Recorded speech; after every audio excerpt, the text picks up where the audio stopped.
Hi and welcome everyone. Lisa here for Honeybee Stamps. Thanks for taking the time to join me. So today I have a Christmas card I'm going to share with you. I have two versions of it, a dark navy and then a bright blue that I wanted to share, but the process is exactly the same on both cards. So I'm going to share one panel with you throughout the video. I'm using the Farmhouse Tree Builder stamp set. We're going to use one layer of this tree stamp and stamp our blue cardstock. First, we're going to lay down anti-static powder, and then we're going to come in with Versamark ink and stamp this tree.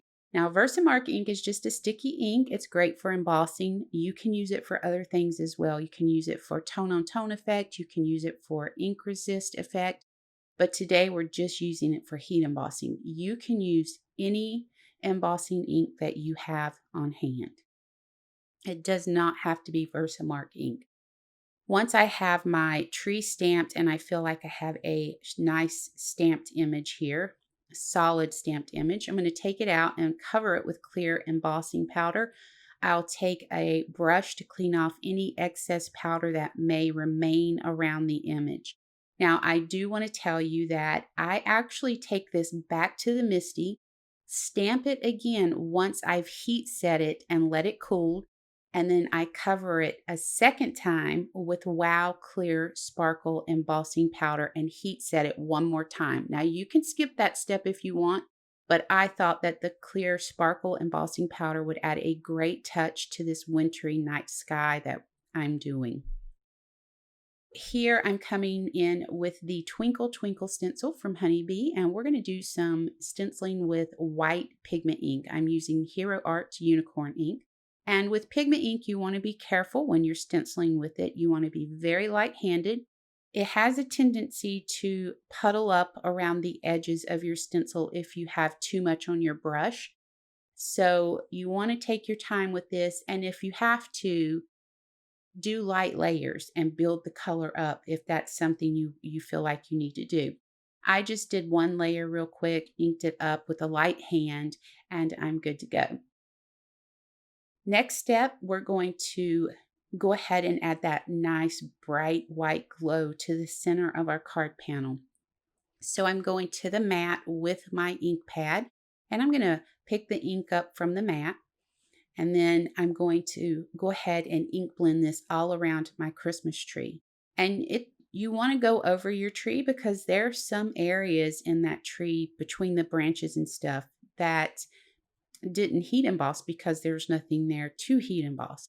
So you want to make sure you're getting all of those areas filled in so that it looks like it's truly behind the tree as well, not just around it, if that makes sense.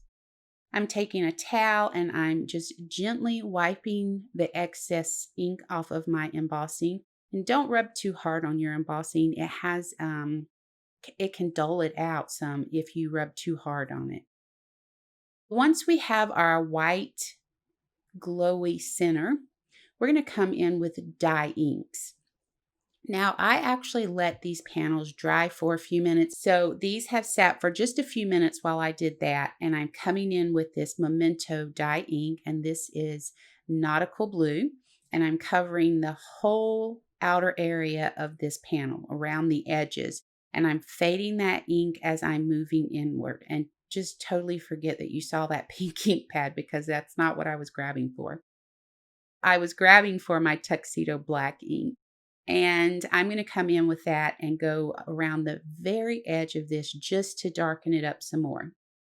We're going to keep on blending these colors in towards the center. Now, you don't want to go all the way in because then you lose that bright white glow, and we don't want to lose that. In fact, I'm going to come back in with my blender brush that has the white pigment ink on it, and I'm going to add more white ink to this just so that I make sure I keep that white glow. But I want you to notice how when you're using the dye inks over the pigment inks, it resists, that pigment ink resists that dye ink. And it's giving you some dimension because it's like we're layering on top of this, and it just creates this gorgeous dimension on this one layer panel. So now that we have our ink blending done and we're happy with the way this looks, we're going to come in with a white brush pen. I'm going to shake this pen up pretty good, and then I'm going to start to tap it on the side of my finger. It gives the finest ink splatters, and they're opaque. And the thing that I love about them is they stay opaque. It's not like when some of this white ink dries and then it kind of becomes transparent. This actually stays opaque and it dries pretty quick. So it's my favorite. In fact, I just ordered 2 more of these pens and I found out that they also have this in a black ink for a Cartoonist pen. So I ordered 2 of those as well. Once we have our splatters done, we let those dry. And it only takes just a few minutes. We're going to add mounting foam to the back of each of our panels. We're going to center these up on A2 card bases. Now I'm using 100-pound Neenah Avalanche White. The difference between the Avalanche White and the Solar White is just the brightness.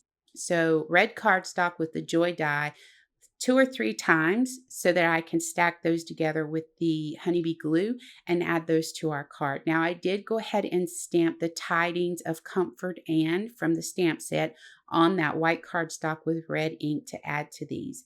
I'm going to finish this off with the gold gem stickers from Honeybee. I absolutely love these little gem stickers. They add the perfect touch to your cards.